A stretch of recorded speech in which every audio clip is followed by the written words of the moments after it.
दोस्तों, आप सभी का स्वागत है। मैं सोम जैन आप सभी का स्वागत करता हूं।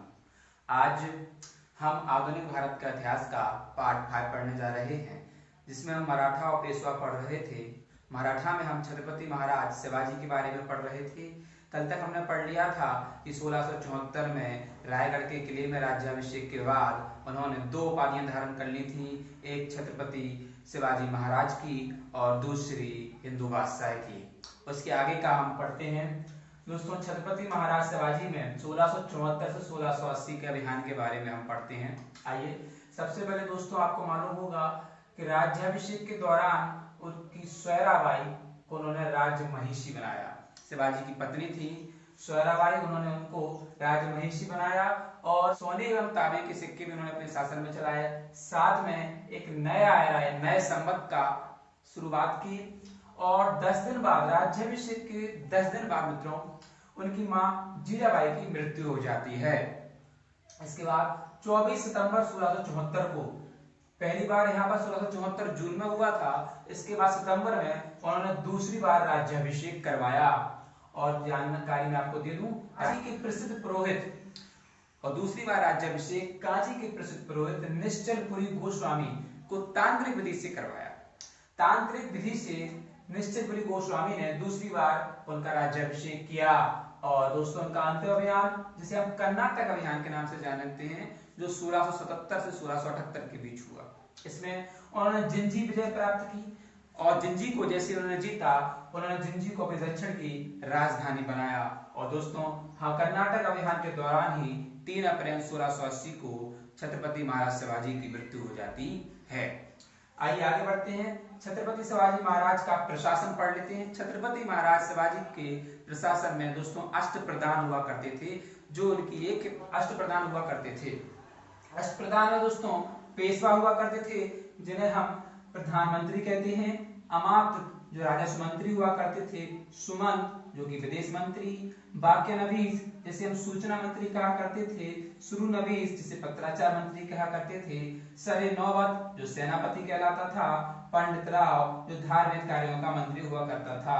और अंतिम था न्यायाधीश। ये 8 अष्टप्रधान के अंतर्गत प्रत्येक प्रधान को 8 अन्य मंत्री भी शिवाजी ने प्रदान किए थे, जो उनकी मदद किया करते थे। साथ में शिवाजी के शासन में 2 प्रमुख टैक्स लगाए जाते थे, जिसका नाम था, एक का चौथ और दूसरा था सरदेशमुखी।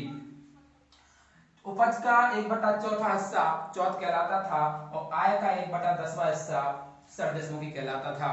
इन दोनों को ऐसे समझिए कि जहां जहां शिवाजी का प्रत्यक्ष अधिकार था, वहां शिवाजी सरदेशमुखी लगाते थे, और जहां जहां का प्रत्यक्ष अधिकार नहीं था, वहां ये चौथ लगाते थे। और चौथ का मतलब यह था कि यदि जो भी राज्य इनको चौथ देगा, ये उस पर आक्रमण नहीं करेंगे, उसकी रक्षा करेंगे, इसलिए उसे चौथ देना पड़ता था। आगे की कहानी में ग्वारिल्ला युद्ध प्रणाली से भी इन्होंने बहुत युद्ध लड़े दोस्तों। ग्वारिल्ला युद्ध प्रणाली एक प्रकार की ऐसी युद्ध प्रणाली होती थी, जो पहाड़ी एरियो से लोग आया करते थे और पहाड़ों में वापस चले जाया करते थे युद्ध करने के पश्चात। ये बहुत ही इन्हें लाभदायक सिद्ध हुई, इससे भी इन्होंने कई युद्ध जीते। इसके बाद दोस्तों छत्रपति महाराज शिवाजी के उत्तराधिकारी के बारे में हमें पढ़ना है। तो छत्रपति शिवाजी महाराज के उत्तराधिकारी में उनके 2 पुत्र थे, एक थे संभाजी, एक थे राजा राम। संभाजी साईबाई के पुत्र थे उनकी पत्नी के, और राजा राम स्वैराबाई के पुत्र थे। संभाजी बड़े पुत्र थे और राजा राम छोटे पुत्र थे। लेकिन शिवाजी संभाजी से काफी दिनों से नाराज चल रहे थे और संभाजी थोड़े से घमंडी टाइप के थे, तो शिवाजी की और संभाजी के आपस में पड़ती भी नहीं थी। इसलिए शिवाजी राजा राम को अपना अगला उत्तराधिकारी बनाना चाहते थे, और वही 1680 में राज्याभिषेक हुआ रायगढ़ जिले में राजा राम का, और राजा राम बने। लेकिन पन्हाला किले में संभाजी कैद थे, और जैसे ही 1680 में राजा राम शासक बनते हैं, तो पन्हाला किले से संभाजी फरार हो जाते हैं और सीधे अटैक करते हैं। 1680 में ही राजा राम व उनकी मां स्वैराबाई को अटैक करते हैं और उन्हें गिरफ्तार कर लेते हैं। इसके बाद 1680 में संभाजी अगले उत्तराधिकारी रहते हैं मराठा साम्राज्य के, और 1680 से 1689 तक इनका शासन चलता है दोस्तों। 1681 में रायगढ़ में इनका भी राज्याभिषेक होता है, और इनकी पत्नी का नाम येसुबाई और पुत्र का नाम साहू था।